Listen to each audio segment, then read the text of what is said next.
Hey everyone, Ridden here, and thank you for coming. And today, we're going to be taking a quick look at my most anticipated film of 2021 that I had the pleasure of viewing this week in my return to the movie theater. The first film, coming out in 2018, was welcomed by a chorus of approving reviews and critics. Written, produced, and directed by Krasinski, starring Emily Blount, Millicent Simmonds, and Jupe reprising their prior roles, it is no doubt a worthy successor to this one-of-a-kind franchise. Here are my thoughts on A Quiet Place 2.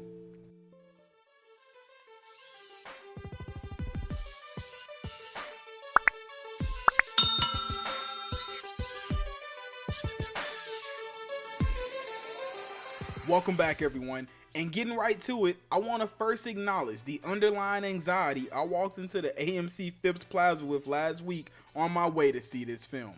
Ever since seeing A Quiet Place over 2 years ago, I have been absolutely in love with this world and the characters that Krasinski, Blount, and writers Scott Beck and Brian Woods brought to life. With such a simple tagline and an even more plain premise, I was simply blown away by how much I loved the first incarnation of this franchise, and how superbly it blended horror, suspense, drama, and the balance of a traditional score and complete and utter silence. With a budget of just over $17 million, the film raked in over $340 million worldwide, guaranteeing the sequel we have now been given. As you've probably already guessed, I really liked A Quiet Place 2. I think internally I set the bar very high for what this film needed to do in order for me to walk away just as, if not more, impressed as I was with the original. And in that regard, I must say I was not let down. On top of the sensation of finally returning back to a theater in the physical for the first time in over 18 months, this movie glided beautifully from beginning to end, so much so that when it did curtain call, everyone in the theater let out a collective gasp as we'd all been ripped back to reality from what seemed like a very brief experience. Coming in with a runtime of 97 minutes, over an hour and a half, it was clearly not that at all. The movie started off pleasantly peaceful, and the tension of knowing where the film had to eventually go was the perfect vehicle for ushering audiences back into this world. The brief scene in the trailer in the beginning of the movie of Lee Abbott inside of the grocery store on day one, prior to the world forever changing, walking by the battery-powered shuttle toy that would eventually lead to the death of his and his wife Evelyn's son Bo, was all I needed to understand what I had to look forward to. The plot itself, just as in the first film, doesn't really take a lot of time to unfold. Essentially, our characters leave their farm after the events of the first film in search of the possible salvation at the source of the long sought after signal response fire Reagan sees far away in the distance that her father unfortunately never did. I really appreciated the continued growth and focus on the younger stars in the film, as Jupe and Millicent Simmonds really shone in their respective outings. The additions of Cillian Murphy and Jimon Husu came off as perfect castings, and their injections and contributions throughout the story never muddled the experience. The pier scene for me was easily one of the best sequences of the movie. And I must admit, and I really hate being this person, when the creature dove into the water, I couldn't help but cry out audibly in the theater. Sorry, that's my bad. What's interesting to me really is that the film ends in pretty much the same place the first one did, as we learned then that the frequency emitted via Reagan's cochlear implant distresses the creatures and makes them vulnerable to having this happen.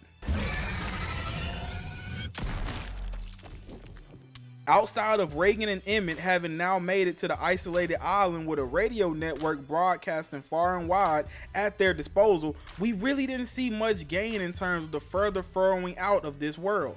But in that regard, I can appreciate the slow and patient pace it would seem everyone involved in this franchise seems to be taking with the property, as we've seen countless times what overzealous and improper planning can do to potential blockbuster franchises. With the newfound knowledge now that the creatures do not have the ability to swim, it begs the question of what will humanity be able to do now with the discovery of an effective weapon at their disposal.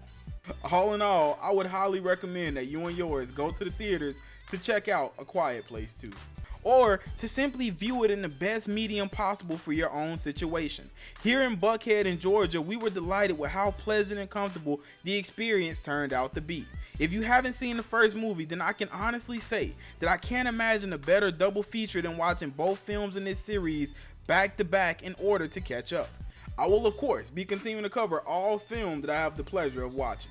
And when Loki drops on Disney Plus this upcoming week, we will be returning to our weekly episodic Marvel and Star Wars live action reviews. And if you feel so inclined, I would love to have you back here week in and week out to cover it all with us.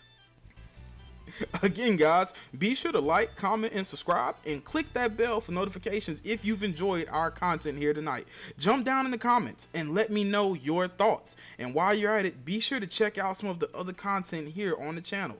All of the necessary links are listed here below for you to keep up with the coming content and shareables. Please be sure to follow me on all social media platforms. Or just the one you use most frequently. We are slowly but surely building a community here, and I would personally love for you to be a part of that. And last but not least, we have a merch store. So whether you see something you like or just simply want to support the channel, head on over to our shop and grab something, or grab everything. But again, thank you so much, guys and gals, for visiting here with us today. I really appreciate each and every viewing minute of your time you've given us. There's loads of content we'll be sending your way, so I'll be seeing you. But for now, be blessed. And it was written.